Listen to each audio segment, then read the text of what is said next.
I'm Dustin Finney. I work for Ron and Nick Adams Farms. I have for 11 years. This here behind me is our 2024 F550 with a Knapheide KMT on it. It's a 100% farm service truck, so we use it for a variety of things. We need to be able to rebuild a hydraulic cylinder with it out in the field. We need to be able to travel across the other side of the state to pick up parts or work on a semi. Our first one we bought used from a John Deere dealership here in town, and it had had a long life, went through a lot of abuse. As the farm grew, we started getting different sites and having more people, so we thought about upgrading and eventually upgraded to this 550 with the crew cab. It's a big initial investment, but if we take care of it, and if I stay here until I retire, in the next 35 years, I expect to still see this same one in use. In our front compartment here, we've got the C-Tech toolboxes. Up top, we've got a 2,000 watt inverter and gives us plenty of juice, so we can run 3 Milwaukee battery chargers on it. We can run a grinder, anything that we may need that we don't want to start our generator for, we can run off that inverter. And then the top drawer here, we've got our miscellaneous, which would be our tape measures. We have some marker pens, digital caliper, manual caliper, our Allen wrenches, files, picks, screwdrivers, the vice grips, and regular pliers. Second drawer down, we have all the SAE wrenches. If you see they have blue markings on them, the color coordination is key for running multiple different sites and multiple toolboxes. Next drawer down, we have all of our metric wrenches. It's just SAE or metric, and then each type is in that said drawer. Next drawer down, we have all of our sockets organized on magnets. Again, every tool that goes in here has a small little blue indication on it, so that when we clean up, we know what goes in this box, what doesn't. We got hammers, ball peen, and then rubber hammers, punches and chisels. Then we have some miscellaneous bits, some Torx bits, and hex bits. And again, with the C-Tech drawer dividers, it just makes us be able to utilize this area so much easier. Crescent wrenches and all of your adjustable wrenches, and then filter wrenches. And then in the bottom is all of our cordless Milwaukee tools with a foam cutout, so that number one, you know if it's missing before you leave somewhere. You can see if there's an open hole or not. Number two, it keeps everything secure from sliding around, going down the road. On the right-hand side, we've got all of our aerosol cans, hand wipes, paper towels, garbage can in the bottom. Behind the garbage can is our electrical kit, so for all of our electrical repairs, and then beside that is our Milwaukee cordless vacuum. In the next compartment down, we wanted to have all the tools on this side and the supplies on that side. So starting up here, we've got snap ring pliers, our extra 1/2-inch impact sockets, bolt extractor, miscellaneous Sunex bits, so our Torx bits, our hex bits, a Dremel. One of the most important tools in the whole service truck is a NOCO battery booster. We use it daily. That thing is a lifesaver. Got a 1/2-inch torque wrench. We've got our 1-inch impact bits. We've got a set of Milwaukee hole dozers, our 3/4-inch SAE and metric, and then our Milwaukee cordless grease gun up top. And then down here, there's actually homemade wrench holders for these oversized wrenches. So we have all of our SAE and then metric oversized wrenches, and then we have our tap and die, metric and SAE both, and then 3/4-inch impact sockets behind there.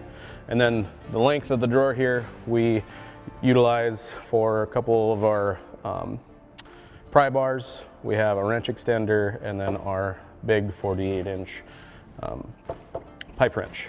The next compartment down is kind of our metalworking specifically compartment. There's a few things in here that are all here for the reason that they are, because the Hobart welder generator is mounted right above. So we have our welding reels that we can pull out, and then our leads for the welding reel are mounted here, so they can just come out, hook up. So we can have cover off, leads hooked, and have our welding helmet and our welding leads out welding on something in less than 60 seconds if we need. The other thing with the generator being right here is we have our corded drill and a corded heat gun, so kind of tying it in, things that you'll need for the welder or the generator kind of right in this compartment. We've also got our big grinder, and then we do have our receiver hitches in here as well. Then in this bottom compartment down here, ties in with our metalworking. We have all of our scrap steel. Whatever we need on the road with the welder for the metal supplies, we have it here with the full length box. And then in the opposite side, we have some of our tools that are longer, and then specifically for metal or the crane, we have a spreader bar that we have sitting in the opposite side, just so they don't get all tangled together.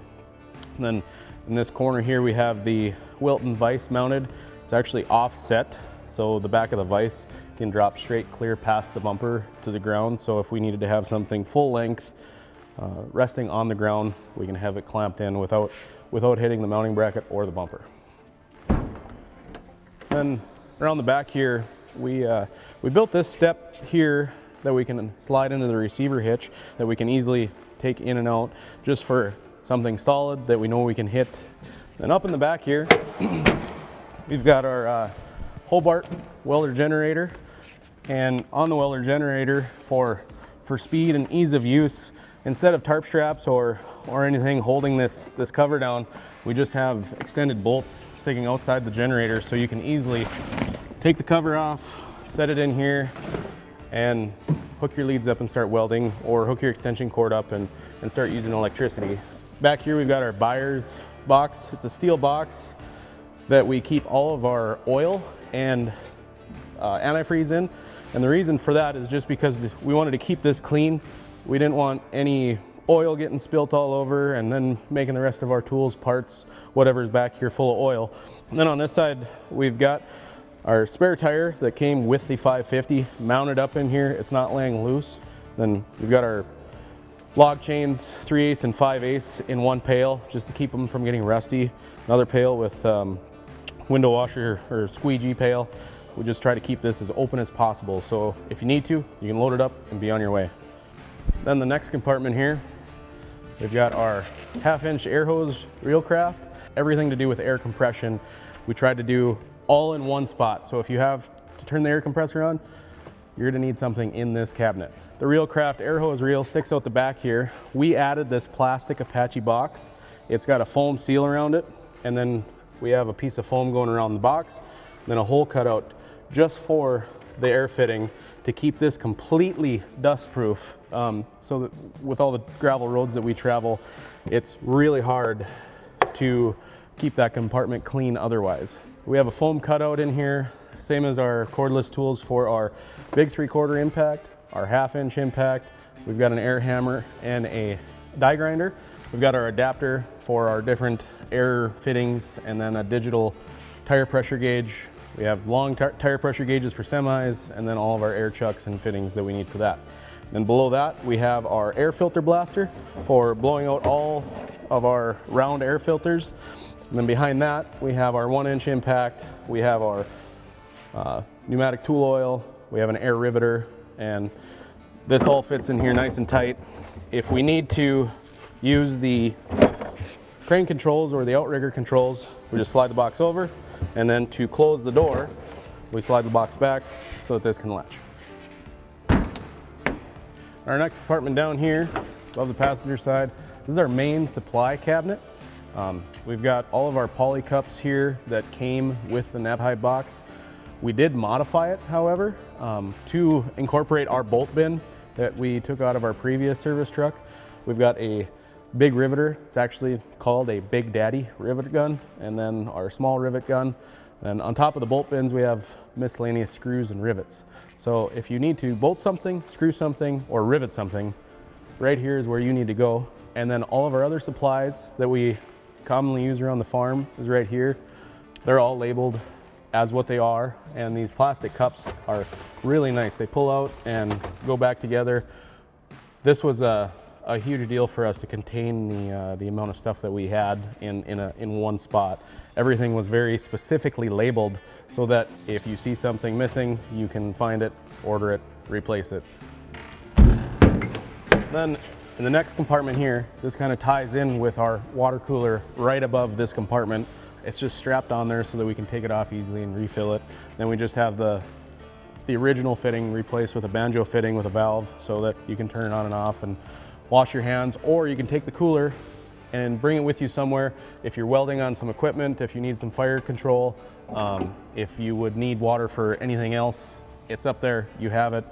The idea is to have the paper towels on these magnetic holders, and then we have our hand cleaner. So one-stop shop, you can get your hands clean. So up top, we utilize some more of these plastic or poly containers. Our tape, our glue, our Loctite, some tools, some easy outs, some of the stuff that you don't commonly use, but you still need. We have all of our grease in here, and then all of our lifting straps for the crane. And then in the bottom, we have another 75 feet of hose, 50 feet of 1/2 inch, and 25 feet of 3/8. That's to extend off the end of our air compressor if we need, and they're all Velcro strapped together. And then inside them, we have our jumper cables. And in this compartment up here, this tall cabinet is specifically for our oxygen and acetylene. We use the cutting torch very frequently, so we actually have a hose reel for the oxyacetylene, and we have that mounted up top here, just tucked away as far as we could, so we could still utilize the rest of the cabinet. With that up there, we have our goggles, we have all of our torch supplies in another one of these plastic cups. We've got a Posi-Lock puller, and then we have all of our extension cords wrapped up, and then below that we have 2 of our large air operated or pneumatic jacks, and then just a quick step stool, easy access. If you need something quick to stand on, you can pull it out. We have a regular cable come along, and then we have our bungee straps, tarp straps, everything else hanging up there. And directly above that, we've got our ladder mounted to the top compartment here. And then the pride and joy, the crane up top. We started with a much smaller crane on our previous service truck. Loved it so much that when we got this, we were excited that it was another 10 foot of reach, and I believe another 2,000 pounds of lift. So this thing is capable of so many different things to help you. I actually replanted a field this spring, and our seed tenders were put away for the year. So I actually hooked the flatbed trailer to the pickup and picked up the seed, brought it out to the planter, and I used this crane to lift the 2,000 pound seed totes up over the top of the planter, and I filled them that way. So again, the cranes on these service trucks for use on the farm, you never think about all the different things you can use them for until you have them, and then again, you don't know how you lived without them. And again, I'm Dustin Finney with Ron and Nick Adams Farms. Thanks for taking a look at our Knapheide KMT.